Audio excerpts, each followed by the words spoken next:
Bueno, es el momento para compartir la palabra del Señor. Ya se leyó el pasaje bíblico en Filipenses capítulo 1 y vamos a meditar sobre ese pasaje en este momento. Voy a hablarle acerca de el efecto del Evangelio. Pablo está prisionero, pero la palabra del Evangelio no está encarcelada, impedida para que pueda ser exhortada o pueda ser predicada. Sería fácil dar una interpretación equivocada de la situación en la cual se encontraba Pablo. Algunos lamentarían la pérdida de su libertad. Otros lamentarían que con la situación en la que estaba Pablo, prisionero, se terminó el proceso de la obra misionera.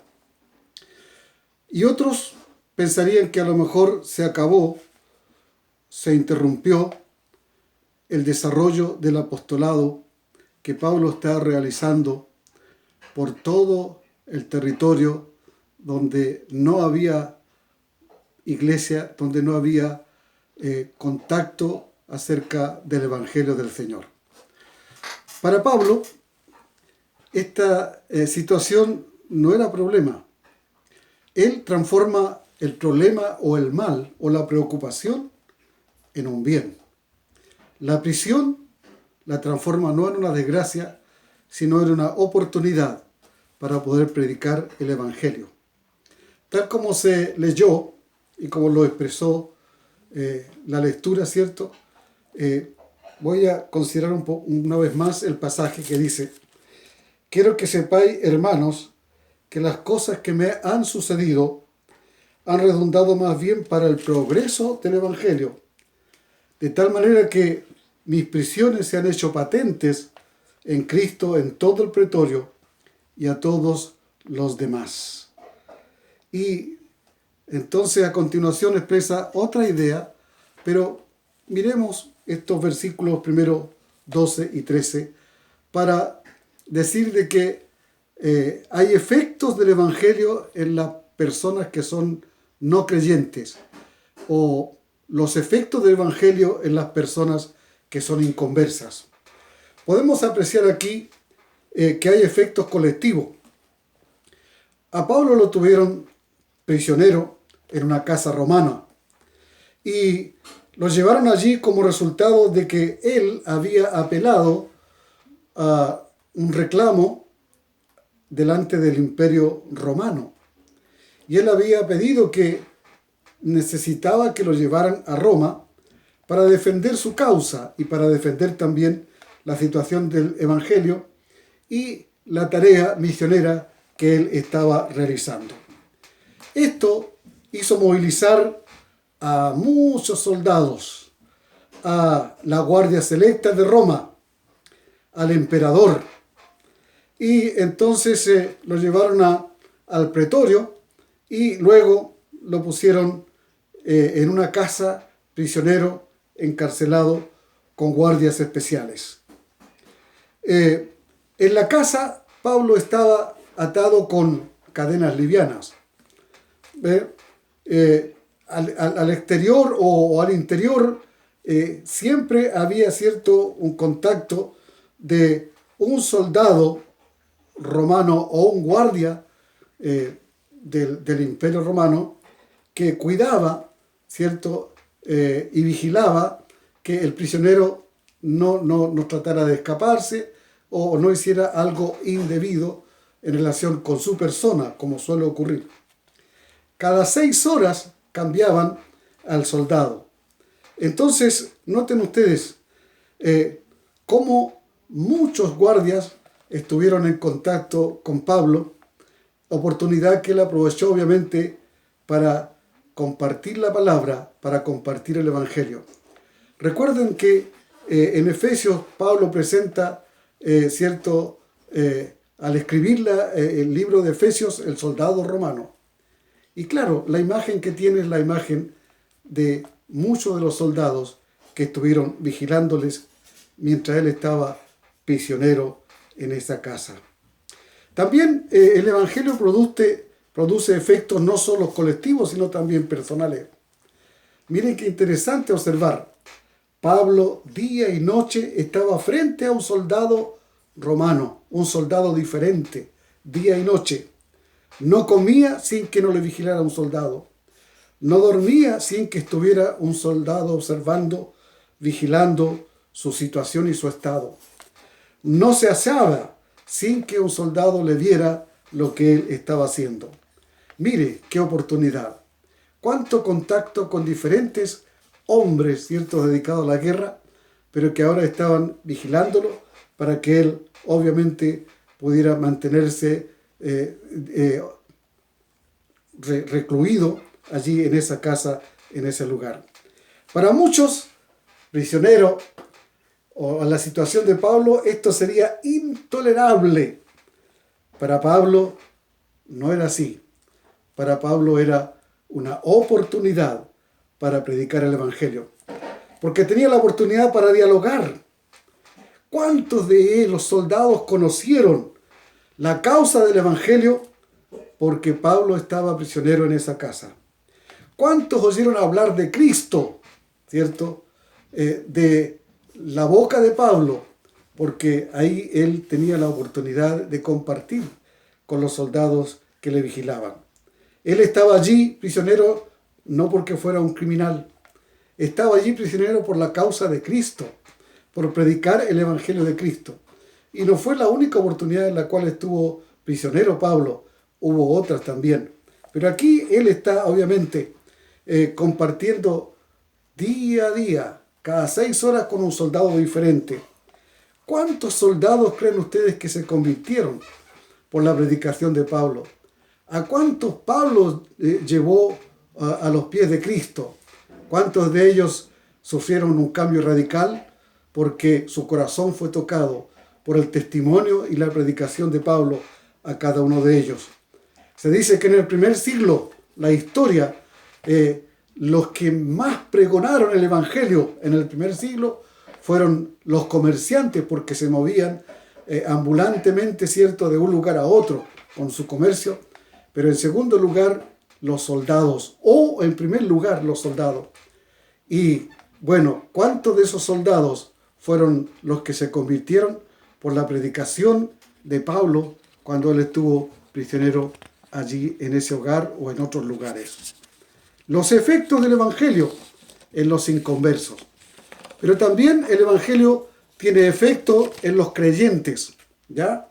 Porque a continuación, en los versículos siguientes, 14 adelante, dice: y la mayoría de los hermanos, cobrando ánimo en el Señor con mis prisiones, dice Pablo, se atreven mucho más a hablar la palabra sin temor. Algunos, dice la verdad, predican a Cristo por envidia y contienda, pero otros predican de buena voluntad. Los unos anuncian a Cristo por contención, no sinceramente, pensando añadir aflicción a mis prisiones, pero los otros por amor, sabiendo que estoy puesto para la defensa del Evangelio. ¿Qué pues? Que no obstante, de todas maneras, o por pretexto, o por verdad, Cristo es anunciado, y en esto me gozo, y me gozaré aún, porque sé que por vuestra oración y la suministración del Espíritu de Jesucristo, esto resultará en mi liberación. Note el efecto del Evangelio en los que son creyentes. En este caso sería la iglesia, los hermanos en la fe. Los estimula el Evangelio a predicar con más denuedo el Evangelio. Ellos estaban como iglesia, la iglesia de Filipo, ¿cierto? Estaban predicando el Evangelio. Pero cuando supieron de esta situación de Pablo, ellos entonces se sienten estimulados por el Evangelio a predicar el Evangelio con más denuedo, con más intensidad, con más fervor. Hablar de Cristo no es responsabilidad de unos pocos. Hablar de Cristo es responsabilidad de todos los hermanos en la fe, de todos los creyentes en la iglesia.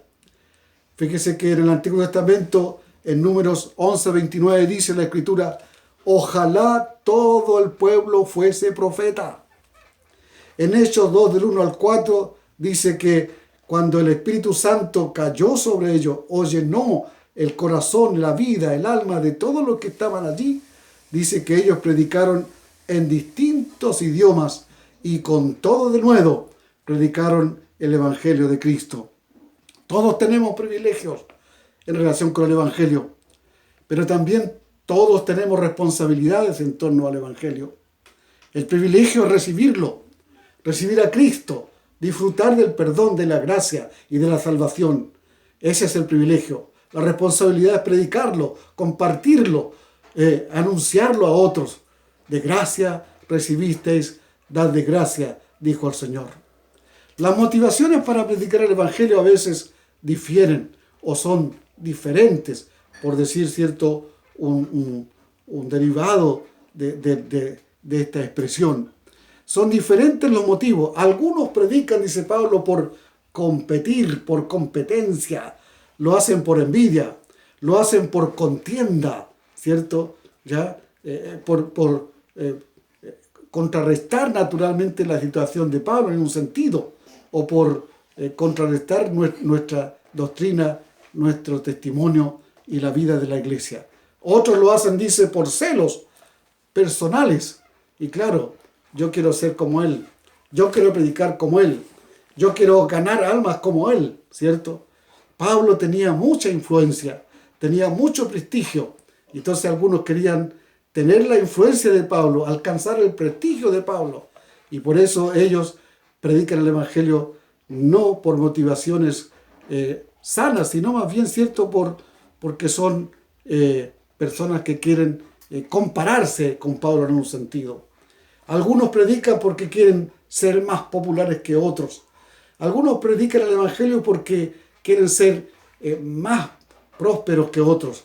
Algunos predican porque quieren tener un mejor edificio o un templo donde se reúna la congregación. O otros porque quieren tener más miembros y entonces se consideran que son superiores a la otra iglesia o a la otra congregación. Otros, por supuesto, predican porque quieren sacarle prosperidad a la iglesia o usar y abusar de los hermanos en la fe, predicando un evangelio de la prosperidad y no el evangelio redentor de Jesucristo el Señor. Otros van a predicar seguramente por gozo, porque es una actividad maravillosa predicar el evangelio de Cristo. Pablo dice, no importa cuál es el motivo por el cual predican, lo importante es que proclamen a Cristo. Me gozo cuando proclaman a Cristo. Me alegro cuando la gente se salva porque han escuchado el mensaje de Cristo. No el mensaje del hombre, sino el mensaje de Cristo el Salvador. Pablo dice, otros predican por amor y por buena voluntad. Dios puede usar a veces a un predicador hipócrita, pero ello no garantiza que el predicador tendrá más bendición de Dios. Si no es por amor, dice Pablo, lo dice claramente, si no es por buena voluntad, toda obra será llevada a juicio. Recuerde usted, obviamente, lo que dice 1 Corintios 13, del 1 al 3. Si yo hablase en lenguas y no tengo amor, si yo diese mi cuerpo y no tengo amor, si yo fuera un filántropo y no tengo amor, no soy nada, no vale absolutamente nada. Porque obviamente hay que predicar el evangelio por amor. Obviamente descubriendo el pecado que hay en la vida de la persona, pero hay que hacerlo tal como lo hizo Cristo, con su actitud y con su pasión y con su acción, llena de amor. Por eso, si no es por amor, obviamente no va a resultar bien si nosotros predicamos. En Mateo 7, 22 y 23 dice, Jesucristo mismo lo dijo, bueno, algunos se van a presentar y van a decir, Señor, ¿no profetizamos en tu nombre? ¿En tu nombre no echamos fuera demonios? ¿En tu nombre no hicimos milagros? Eso lo dice Cristo. Y entonces le pregunta, la gente le dice a Cristo, pero Cristo dirá, nunca os conocí, apartados de mí, hacedores de maldad. Porque a veces no predicamos el mensaje auténtico de Cristo y no lo hacemos por la motivación correcta. No es para ganar dividendo nosotros, sino es para anunciar lo que Cristo hizo a nosotros a través del perdón y de la salvación que Él nos ha dado. Pablo entonces presenta aquí estas dos ideas: el efecto del Evangelio en los inconversos y el efecto del Evangelio en los creyentes. En los inconversos es para que ellos se salven, y en los creyentes es para que ellos se sientan estimulados a seguir predicando correctamente el Evangelio de Cristo, con el objetivo, ¿cierto?, de presentar el plan de salvación que Dios ha enviado por medio de Jesucristo al morir en la cruz. Nosotros hemos sido salvados por el Evangelio, hemos sido salvados por Cristo. Debemos procurar que esa gracia tenga efecto en la sociedad, un efecto real y auténtico, y compartir la verdad, el Evangelio de Cristo, por amor, no por otra causa, sino que porque Dios nos amó, Cristo nos amó, porque Dios nos amó, envió a Cristo, y porque Cristo con su amor perdonó nuestras faltas, nuestro pecado, y entonces nosotros tenemos que compartir de ese amor que en la cruz selló el perdón de todos los pecadores, de ese amor, cierto, que derrotó al maligno, el pecado, la tumba, y obviamente ese amor es el que tiene el poder para salvar y perdonar nuestras vidas. Que así sea, que Dios nos bendiga.